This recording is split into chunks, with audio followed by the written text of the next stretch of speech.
আমি শফিকুল আমার সুন্দরী বিবাহিতা খালাতো বোন ১ মাসের জন্য আমাদের বাড়িতে থাকতে এসেছিল। কারণ ওই সময় আমার আব্বা ও মা আমরা হজে যাওয়ার জন্য প্রস্তুতি নিচ্ছিল। তারপর আমার আব্বা মা যখন হজের জন্য বেরিয়ে পড়েছিল, তারপর সেদিন রাতে বাসায় আমি একাই ছিলাম। তারপর অর্ধেক রাতে মনে হলো কেউ যেন আমার পাশে শুয়ে আছে, আমাকে ছোঁয়ার চেষ্টা করছে। তারপর অনেক বেশি ঘাবড়ে গিয়ে চোখ খুলতেই দেখি আমার খালাতো বোন তো আমার চাদরের ভিতরে শুয়েছিল। আমাকে বলল, আমি খালাত ভাই আমার, তুই আমার কষ্ট জানিস না? জামাইবাবু আমায় তেমন একটা সময় দিতে পারে না। কি বলব, দুঃখের কথা, আমি অনেক কষ্টে আছি, তুই আজ আমার একটা কথা রাখবে ভাই। আমি তো খালাতো বোনের চেয়ে অনেক ছোট ছিলাম। আমি তার কথা বুঝতে পারছিলাম না। খালাতো বোন পাগলের মতো বলতে লাগল, ভাই আমি একটি বার তোমার সঙ্গে নিজের।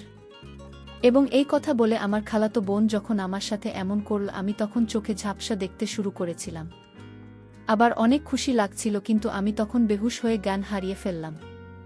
যে কেউ আমার জায়গায় থাকলে জ্ঞান হারা হয়ে যেত, তার উপর আবার আমার খালাতো বোন, সে দেখতে অনেক সুন্দর ছিল। তারপর আমার যখন জ্ঞান ফিরে আসে, তখন আমিও সুযোগ পেয়ে আমার খালাতো বোনকে।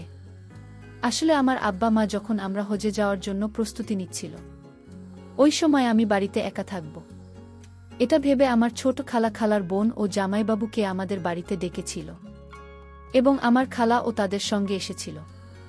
আসলে ওই সময় কিন্তু আমার জামাইবাবু বলেছিল আমার খালাতো বোন স্বপ্নাকে নাকি এখানকার সব থেকে বড় ডাক্তারের কাছে চিকিৎসা করানোর জন্য অ্যাপয়েন্টমেন্ট নিয়েছে। তাই সে এই বাহানায় আমার বাসায় থেকে চিকিৎসা করাবে এবং আমার খাওয়া দাওয়ারও খেয়াল রাখবে। যেহেতু আমি বাবা মায়ের একমাত্র পুত্র সন্তান ছিলাম, আমার নিজের বোন বা দিদি থাকলে হয়তো আর কাউকে ডাকতে হতো না। তাও এমন নয় যে আমি কিছু রান্নাবান্না বা কোনো কাজ করতে জানতাম না। আমি মোটামুটি রান্নাবান্না করতে জানতাম। কিন্তু আব্বা মা ভেবেছিল আমার খালাতো বোন ও খালা আমাদের বাড়িতে এসে থাকলে আমার একাকিত্ব বোধ থাকবে এবং আমাকে কোনো কিছুর জন্য খুব বেশি কষ্ট করতে হবে না।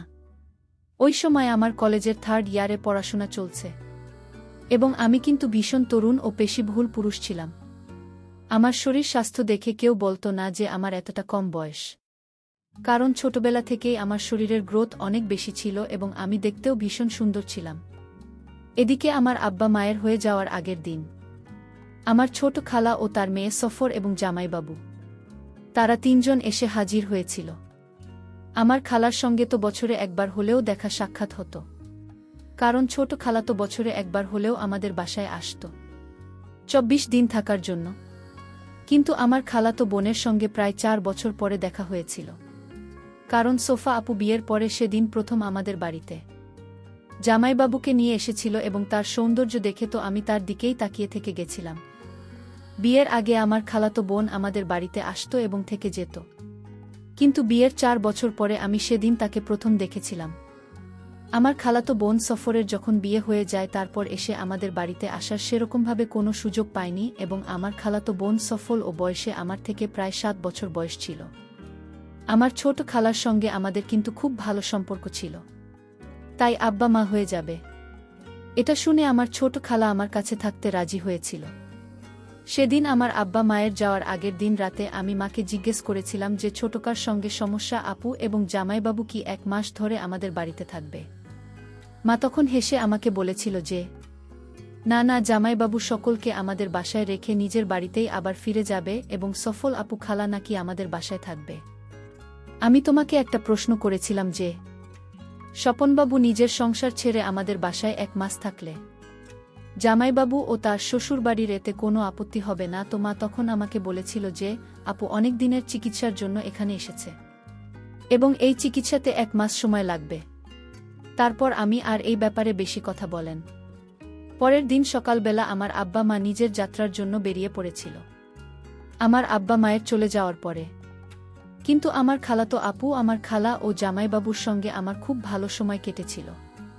তারপর জামাইবাবু আমাদের বাড়িতে 2 দিন থাকার পরে নিজের বাড়ির জন্য রওনা দিয়েছিল। আমার জামাইবাবু যখন আমাদের বাসা থেকে চলে গিয়েছিল, তারপরে সেদিন আমি আমার খালা মিলে যখন একসঙ্গে রাতের খাবার খাচ্ছিলাম, ঠিক ওই সময় আমি কিন্তু সফল আপুর সঙ্গে অনেক ধাক্কা করেছিলাম। বলেছিলাম, সফল আপু তুমি কত সুন্দর, কিন্তু তোমার বর ততটাই কুৎসিত দেখতে, আমার কথা শোনা মাত্রই জানি না কেন আমার খালাতো বোন রাগ করে। খাবার ছেড়ে টেবিল থেকে উঠে ঘরের ভিতরে চলে যায়। আমি তখন খেলার মুখের দিকে তাকিয়েছিলাম এবং ভীষণ লজ্জা পেয়েছিলাম এবং বুঝতে পেরেছিলাম যে আমি হয়তো একটু বেশি ঠাট্টা করে ফেলেছি। খালা তখন আমাকে বলেছিল আসলে পয়সা বালা দেখে নাকি সফল আপুর বিয়ে জামাইবাবুর সঙ্গে দিয়েছিল, কিন্তু সফল আপুর আমার জামাইবাবুকে নাকি পছন্দ ছিল না, কারণ সে খুব কালো কুৎসিত ছিল দেখতে। ওই সময় আমি বুঝতে পেরেছিলাম যে আমি আমার খালাতো বোনের সঙ্গে ধাক্কা করে তাকে কষ্ট দিয়েছি। তাই রাতের খাওয়া দাওয়ার পরে আমি তার ঘরে গেছিলাম তাকে সরি বলতে। তারপর সেদিন রাতে আমি যখন তার রুমে যাই তখন দেখি আমার খালাতো বোন ঘরের লাইট বন্ধ করে মন খারাপ করে বিছানা একদিকে চুপচাপ বসেছিল, এবং আমি যখন রুমে ঢুকে লাইটটা অন করে তার পাশে গিয়ে বসি এবং তাকে নরম স্বরে বলি, তখন সে নিজের আবেগ ধরে রাখতে না পেরে হঠাৎ করে কাঁদতে কাঁদতে আমাকে জড়িয়ে ধরে নিজের মনের কথাগুলো বলতে শুরু করে। আমি তো তাকে নিজের আপন মনে করে তার মাথায় হাত বুলিয়ে অনেক স্নেহ দিয়ে বলেছিলাম, আপু তুমি এ নিয়ে একদম মন খারাপ করো না, মানুষের চেহারাটাই সব কিছু নয়, চেহারার সৌন্দর্যের থেকে মনের সৌন্দর্য কিন্তু অনেক বেশি মূল্যবান ও কার্যকরী। পরের দিন সকালবেলা হঠাৎ করে আমার খালু ফোন আসে এবং আমার খালুর সঙ্গে আমার খালা যখন ফোনে কথা বলে তারপরে সে অনেক বেশি কাজ শুরু করে এবং নিজের জামা কাপড় গোছাতে শুরু করে। তারপর খালাকে জিজ্ঞেস করতে জানতে পারি যে খালু নাকি সিঁড়ি থেকে পড়ে গিয়ে অনেক বেশি আঘাত পেয়েছে এবং তাকে হাসপাতালে ভর্তি করতে হয়েছে। এই কথা শুনে আমার খালার এদিন বাধ্য হয়ে নিজের বাসায় রওনা দিয়েছিল। না হলে তো আমাদের মাঝে একটাই কথা হয়েছিল যে যতদিন আমার বাবা মা বাসায় ফিরে না আসছে ততদিন ছোট খালা আমার সঙ্গেই থাকবে। কিন্তু সেদিন বাধ্য হয়ে খালাকে বাড়ি ফিরে যেতে হয়েছিল এবং আমার খালাতো বোন সফল আপু নিজের চিকিৎসার জন্য আমাদের বাড়িতেই ছিল। আমার খালার চলে যাওয়ার পরে আমি আমার খালাতো বোন আমাদের বাসায় একাই ছিলাম, এদিকে আমার আব্বা মায়ের সঙ্গে।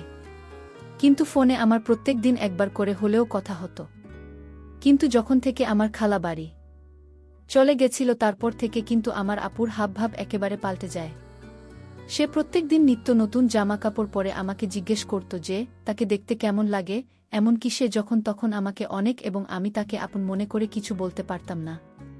আমি যখন কলেজ থেকে বাড়ি ফিরে আসতাম তখন সে আমার পছন্দের খাবারগুলো তৈরি করে এবং আমাকে অনেক যত্ন সহকারে খেতে দিত। আমি কিন্তু তখনও তার মতিগতি বুঝতে পারিনি। তারপর সেদিন রাত্রিবেলা যখন অনেক বৃষ্টি হচ্ছিল ও বাস পড়েছিল, ওই সময় আমি নিজের ঘরের লাইটটা বন্ধ করে বিছানায় শুয়ে কানে হেডফোন দিয়ে গান শুনছিলাম। কিছুক্ষণ পরে মনে হলো আমার কেউ যেন আমাকে কিছু করার চেষ্টা করছে। তারপর আমি যখন তাড়াতাড়ি কান থেকে হেডফোন খুলে দিয়ে মোবাইলে লাইটটা অন করতেই দেখি আমার খালাতো বোন তো কেঁদে কেটে অস্থির হয়ে পড়েছে। আমি তখন তাড়াতাড়ি ঘরের লাইটটা অন করে আপুর চোখের জল মুছে জিজ্ঞেস করলাম, তুমি এভাবে কাঁদছো কেন? সে তখন আমার পাশে এসে আমাকে বলল, শফিকুল আমি একা ওই ঘরে ঘুমোতে পারছি না, আমার ভীষণ ভয় লাগছে, হয় তুমি এ ঘরে আমার সঙ্গে ঘুমাও আর না হয় আমাকে ঘরে ঘুমাতে দাও, কারণ আমার ভীষণ ভয় লাগছে। তার কথা শুনে তো আমি তখন বাধ্য হয়ে তাকে আমার বিছানায় ঘুমোতে গিয়েছিলাম এবং আমি নিজের সোফাতে গিয়ে শুয়ে পড়েছিলাম। প্রথমে তো আমি এসব কিছুই বুঝতে পারিনি, কিন্তু ধীরে ধীরে বুঝতে পেরেছিলাম যে আমার খালাতো বোনের দৃষ্টিতে আমার দিকে অনেক বেশি সংকীর্ণ হয়ে যাচ্ছিল। এদিকে সে তো দিন দিন আমার সঙ্গে এমন ব্যবহার করতে শুরু করেছিল যে মনে হচ্ছিল যেন আমি তার নতুন বল। এমনকি সে আমার সাজগোজ করে আসতো যাতে আমি তাকে কিছু বলি। আমাকে জিজ্ঞেস করত যে তাকে ওই রকম ছোট ড্রেসে কেমন দেখাচ্ছে। সেদিন আমি না পেরে আমার খালাতো বোনকে বলেছিলাম যে আমার সামনে এসব ড্রেস পরার কি আছে। আমার খালাতো বোন তখন বলেছিল যেহেতু অনেক বেশি গরম পড়েছে তাই নাকি সে গরম থেকে বাঁচার জন্য এই ধরনের ছোট জামা পরছে। এদিকে প্রত্যেক দিন রাত হতেই সে কোনো না কোনো বাহানা আমার বিছানায় ঘুমোতে চলে আসত এবং সে যখনই আমার বিছানায় ঘুমত সেদিন রাতে আমার সারা রাত ঘুম হতো না। তখন আমার কিন্তু সারা রাত এদিক ওদিক করে কাত এবং এতদিনে আমি তো এটা বুঝতে পেরেছিলাম যে আমার খালাতো বোন আমার কাছে আসার চেষ্টা করেছিল, কিন্তু সে কেন আমার সঙ্গে এরকম করেছিল আমি সেটা বুঝতে পারিনি। আমার খালাতো বোনের এরকম মতিগতি বুঝতে পেরে আমি কিন্তু নিজেকে তার থেকে গুটিয়ে রাখতে শুরু করেছিলাম। কিন্তু একটা জিনিস লক্ষ্য করেছিলাম, 7-8 দিন হয়ে যাওয়ার পরেও কিন্তু সে একদিনও চিকিৎসার জন্য ডাক্তারের কাছে যায়নি। সেদিন আমি তাকে না পেরে জিজ্ঞেস করেছিলাম যে সে এখনো পর্যন্ত একদিনও ডাক্তারের কাছে কেন যায়নি। সে তখন আমার চোখে চোখ রেখে একটাই উত্তর দিয়েছিল যে তার নাকি ডাক্তারের নয়, তার নাকি ভালোবাসার প্রয়োজন। তারপর আমার খালাতো বোন অনেক চেষ্টা করেছি আমাকে তার সৌন্দর্যের জালে ফাঁসানো, কিন্তু আমি সবকিছু বুঝতে পেরে নিজেকে তার থেকে গুছিয়ে রেখেছিলাম। কিন্তু সেদিন আমার খালাতো বোন সব সীমা অতিক্রম করে দিয়েছিল। যখন সে দেখে যে তার কোনো রকম চাল কাজ করেনি, তখন সেদিন দুপুরে আমি যখন নিজের ঘরে ছিলাম তখন সে নিজের বাথরুম থেকে অনেক জোরে জোরে চিৎকার করে বলছিল, শফিকুল, আমাকে তাড়াতাড়ি বাঁচাও, এখানে শর্ট সার্কিট হয়ে গেছে। তার চিৎকারের আওয়াজ শুনে আমি যখন ভয় পেয়ে তাড়াতাড়ি ঘরের ভিতরে ঢুকে তার দিকে তাকাই, তখন তার দিকে তাকাতেই আমার চোখ দুইটা কপালে উঠে গেল। কারণ সে বাথরুমের ভিতরে এমন অবস্থা ছিল যে তাকে ওই অবস্থায় আমার দেখা ঠিক হয়নি। তুমি এসব কি করছো? কেন তুমি আমার সঙ্গে এরকম করছো? এরকম অবস্থায় তোমার আমার সামনে আসতে একবারও লজ্জা করে না? আর এখানে তো কোনো শর্ট সার্কিট হয়নি, তাহলে তুমি কেন মিথ্যে কথা বললে? তার মানে তুমি এটাই চাইছিলে তো যাতে আমি তোমাকে এই অবস্থায় দেখি, এবং তুমি যেটা চাইছো তোমার মনোকামনা যাতে পূরণ করি। যখন থেকে খালা আমার বাড়ি থেকে গেছে তারপর থেকে তুমি আমার সঙ্গে বাজে ব্যবহার শুরু করেছে। তুমি আমার থেকে কি চাইছো? তারপর আমার খালাতো বোন যে অবস্থায় ছিল সেই অবস্থাতে বলো, শুধু একবার তোমারে চাই, দয়া করে আমার পূরণ করো। আমি তখন আমার খালাতো বোনকে হুমকি দিয়ে বললাম, তুমি এখান থেকে চলে যাও, না হলে আমি কিন্তু এসব কথা আমার বাবা মাকে ফোন করে বলে দেব।